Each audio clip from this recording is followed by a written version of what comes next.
In today's video, I'm going to be going over Ethereum to the US dollar. I'll tell you where I think price is headed next and what trade I plan on taking off of it, if any. So are we going down in the short term as I have originally predicted here? Are we going up in the short term? And what does the longer term picture of Ethereum look like now that we've been trending sideways and downwards for quite a while now since the end of May?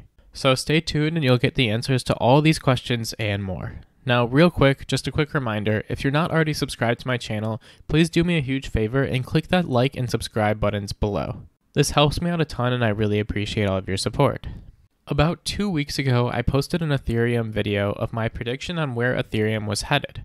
I thought we had a 5-wave move down from the top up here to form our A wave, and we were working on this B wave triangle right here, and then the C wave for a final push downwards. Now, if you don't know what Elliott Wave Theory is, that might have flown right over your head. I'll be going over that in depth as well, but I just wanted to take a quick look at where I thought we were before. Now, if you want to see how I came to this conclusion before, definitely go check out this video from 2 weeks ago on my Ethereum price prediction at the beginning of June. But for now, let's dive into the current price action and see how it played out. So as you can see here, we actually did end up forming that triangle that I had originally projected. At the time, we only had this ABC, and we went down and finished a potential D and a potential E into here. Now, before I move forward, I just want to give everyone a quick introduction to Elliott Wave Theory in case you don't already know what it is.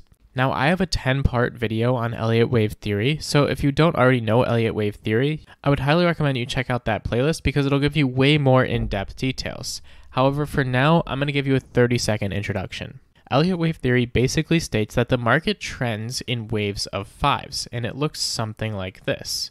Now, this can be upwards or it can be downwards. I'm just showing you the upwards here for now, but you can see in our current price action, I have this 1, 2, 3, 4, 5 downwards.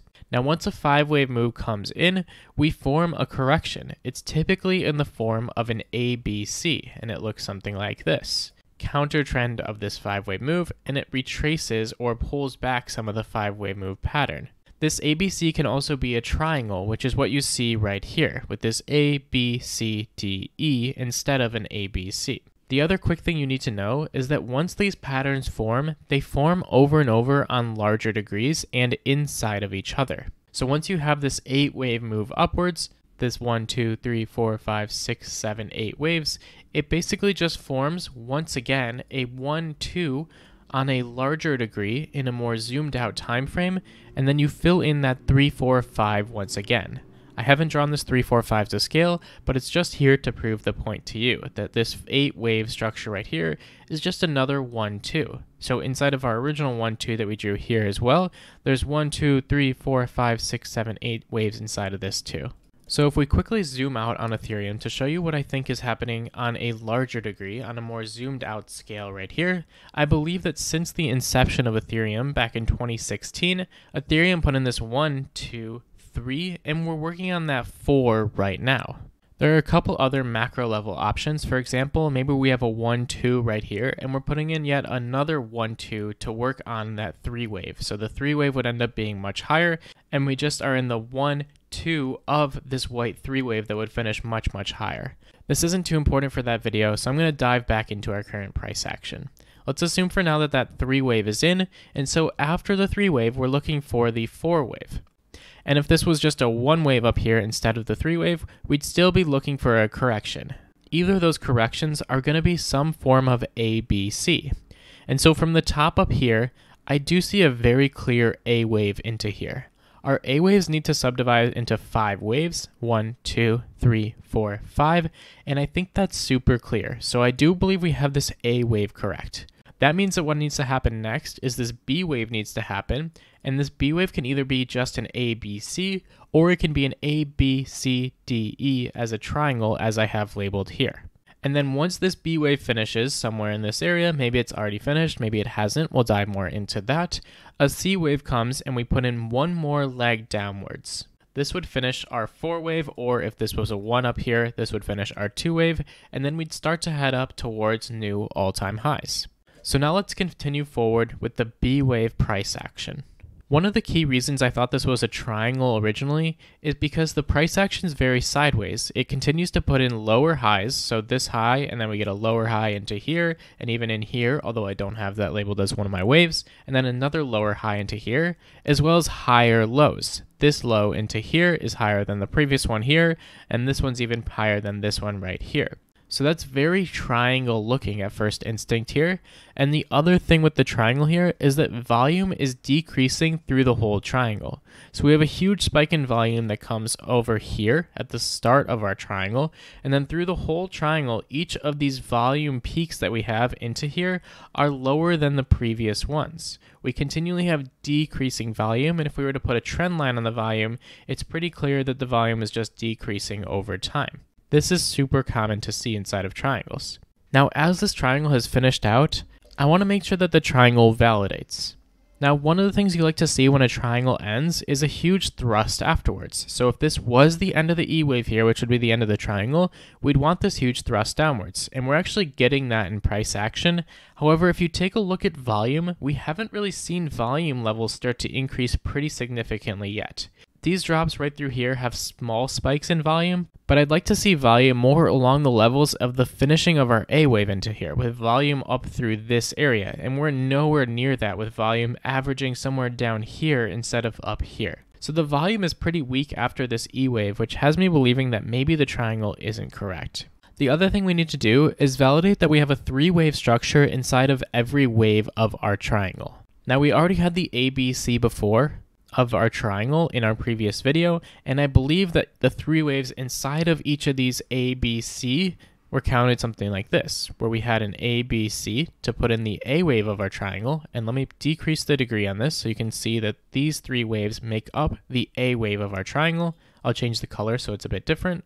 And then we need to do the same thing for all of the waves into here. I believe the ABC into our B wave can be something like this. The ABC of our C wave gets a little bit tricky. In first instinct here, this C wave looks like a 5-wave move. 1, 2, 3, 4, 5. But we're not allowed to have a 5-wave move in the C wave of a triangle here. It has to be a 3-wave move or some sort of combination WXY. So we'll delete that and see how we can fit an ABC into here.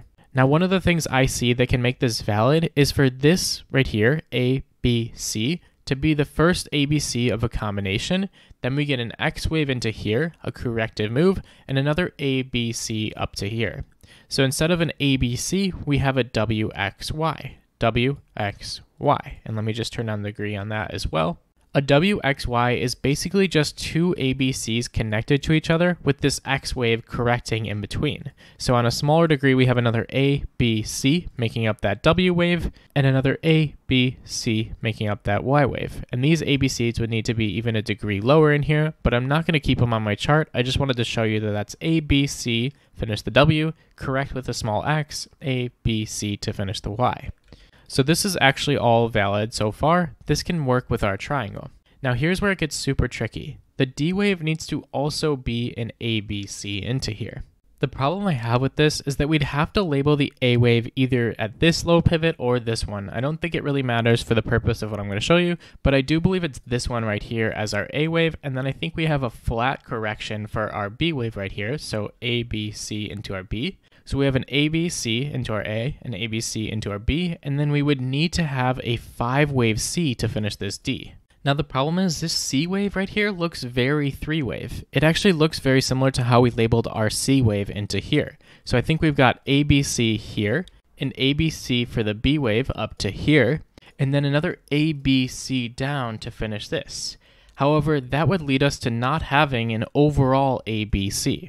I'm going to delete those lower degrees. So if we have ABC here, ABC here, ABC here, that would have to make yet another WXY like our C wave. It would have to look something like this instead of the ABC. Now this would be totally valid, except that in a triangle, you can only have one WXY. You can't have 2 combinations. So either this C wave or this D wave has to be an ABC and not a WXY. So in our D wave, if this is A and this is B, or even if this is A and this is B, I don't think there's a way to count this as a 5-wave move, with this being our B high. So this has to be A, B, C into here. You'd have to fake some sort of 1, 2, 3, 4, 5 to get this to be a C wave. So our D has to be this WXY if this is going to be a triangle. So now let's take one more look at our C wave and see if we can fit a 5-wave move inside of it. I think we'd have to have our AB as this first push up here and this first push down here. So AB, and then we need to make out a 5-wave move into here for our C wave. And actually, after looking at this once again, it does look like it could be an ending diagonal into here to finish our C wave. So this 5-wave move would be on a lower degree here, AB, 1, 2, 3, 4, 5 to finish our C of our triangle C into here.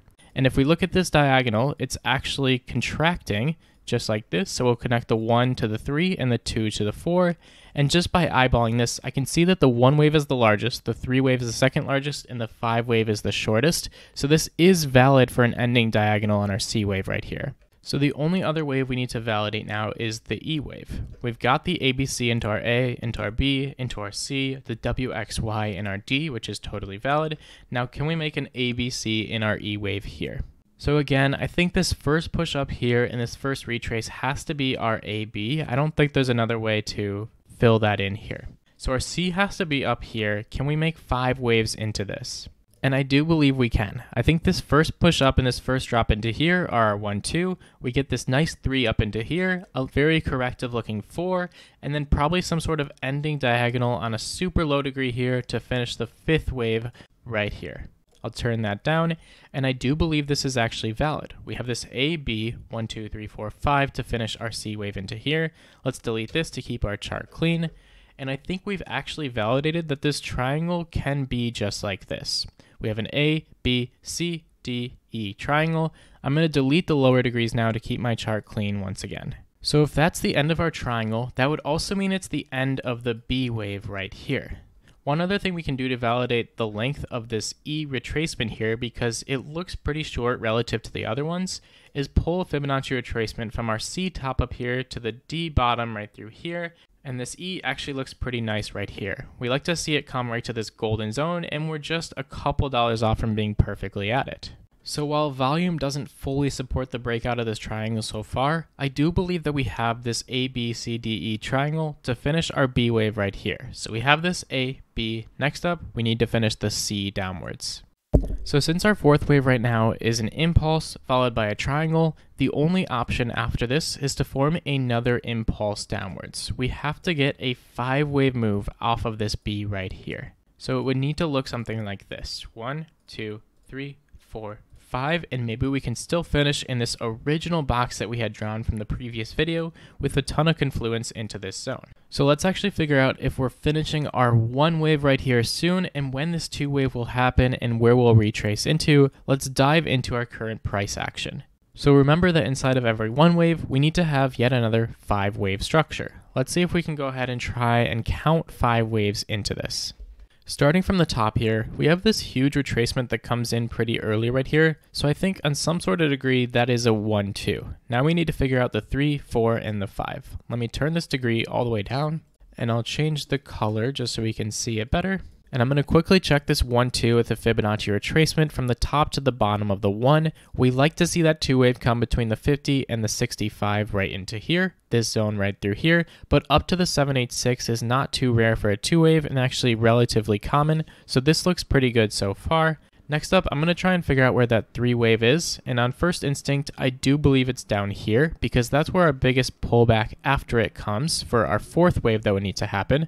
But just to validate that, I'm going to use our trend-based Fib extension tool, pull from the top to the bottom of our 1. This is going to capture the length of our 1 inside of my click right here, and I'm going to click at the top of the 2 wave into here and just pull it sideways. And we actually like to see the 3 wave come between this 1.618 and this 1.75 right here as our most common spot, but you can see our pivot right here would kind of be in the middle of nowhere. The next common spot for a 3rd wave is right at this 2.618, which would have me leading towards this being our 3rd wave into here.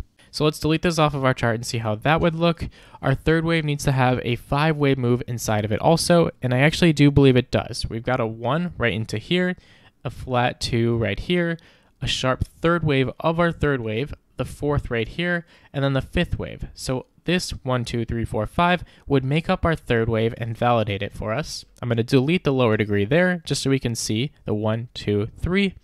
The 4 is obvious into here. It's got to be right through there. And then we must be working on our fifth wave right now, or maybe it is finished down into here. Let's throw that onto our chart right there, say that it's done for now, and see if we can validate that.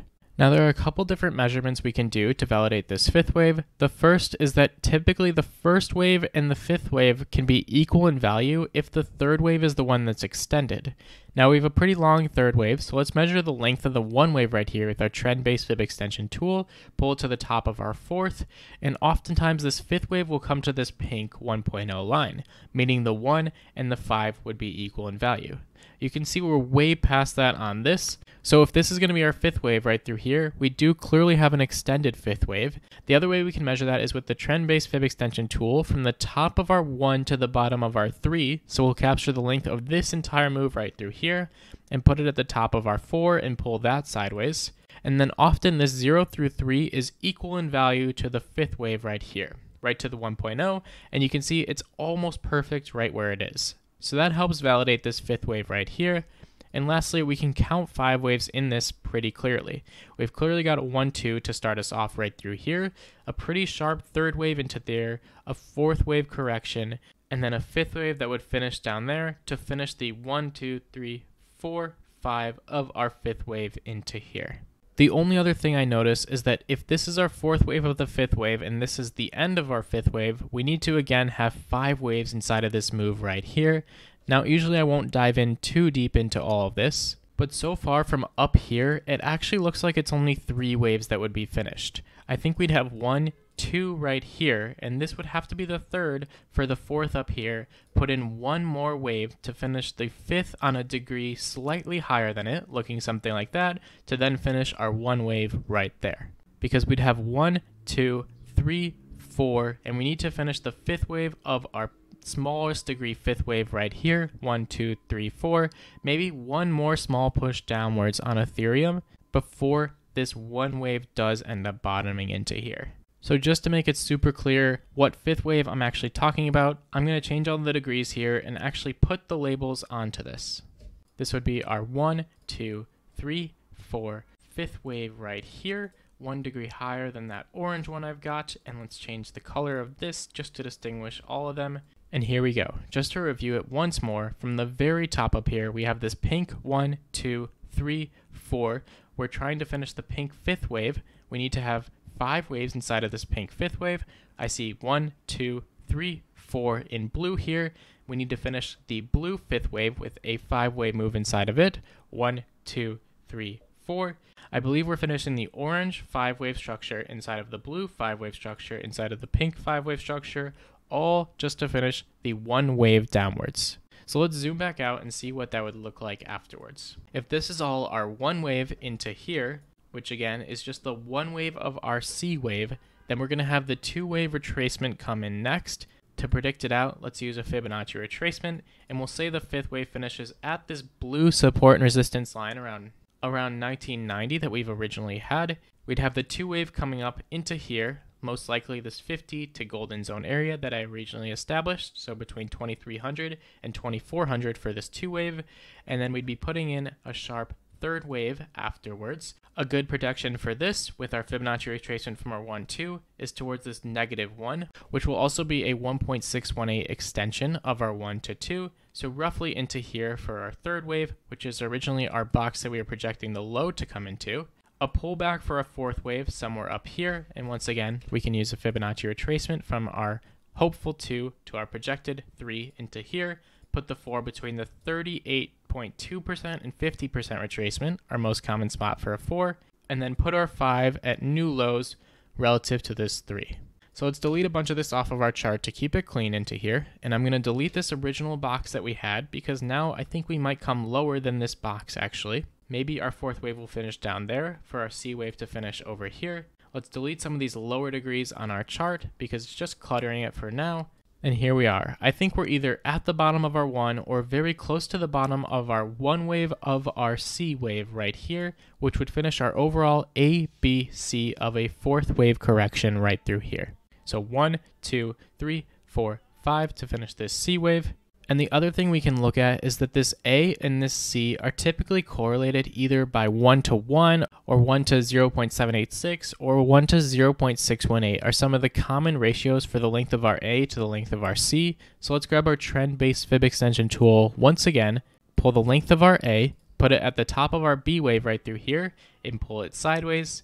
And you can see right where we have this fourth wave coming in, which is where this 1, 2, 3, 4, 5 would finish. Finishing our C wave would be right at this 0.618. So 0.618 times the length of our A would be the length of our C if we finished here.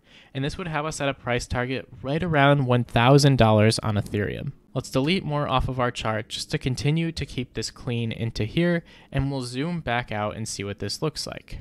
If our current correction does end up finishing all the way down here at $1,000, that would mean we actually overlap the original one wave into here, and I'd then probably change my macro level count for this to be a 1, 2, forming yet another 1, 2. Now, because we're so far away from this correction finishing and because we're so far away from this overlap happening, I don't want to predict out too much in the future afterwards. However, I can tell you that regardless if this is a 1, 2, 3, 4 or a 1, 2, 1, 2, Ethereum will certainly be putting in all-time highs after this correction finishes. Now, as this ABC does end up working its way down, and as the smaller degree 1, 2, 3, 4, 5 continues to form to finish this C wave into here, I will definitely be posting more videos and updates on my count, as well as future predictions of where we're headed. Now, for now, I wouldn't take a bullish trade in Ethereum because I don't see how this could be our bottom as of now. If you're looking for a trade on Ethereum, I would look for this 1, 2 to finish, and once we come up to near this 50% to golden zone retracement of this one wave into here, so between about $2,300 and $2,400 on Ethereum, I would be looking for a short here. Now, it's possible the two wave does come up to this 786 as well, which is around $2,500. So if you're going to take a short in this area, I would recommend you don't do it leveraged and instead keep your stop loss pretty loose, maybe even above this huge support and resistance we have around 2550 that supported so much price action all throughout this area. So you could look for a short when price comes up into the low 2300 range, have a stop loss above 2550 if that fits your risk management, and look for targets significantly lower, because if this is forming a 1-2, we're probably going to have a sharp retracement downwards once again, quickly towards this $1,400 support that I have into here. So if you want to stay updated on my count and my thoughts on Ethereum as this correction continues to play out, do me a favor, do yourself a favor, click that like and subscribe buttons below. Everything I post on this channel will help you become a better day trader and help you make smart trades. So if you're interested in that, quickly click that button. It'll support us both. So with that, thank you so much for watching, and as always, good luck trading.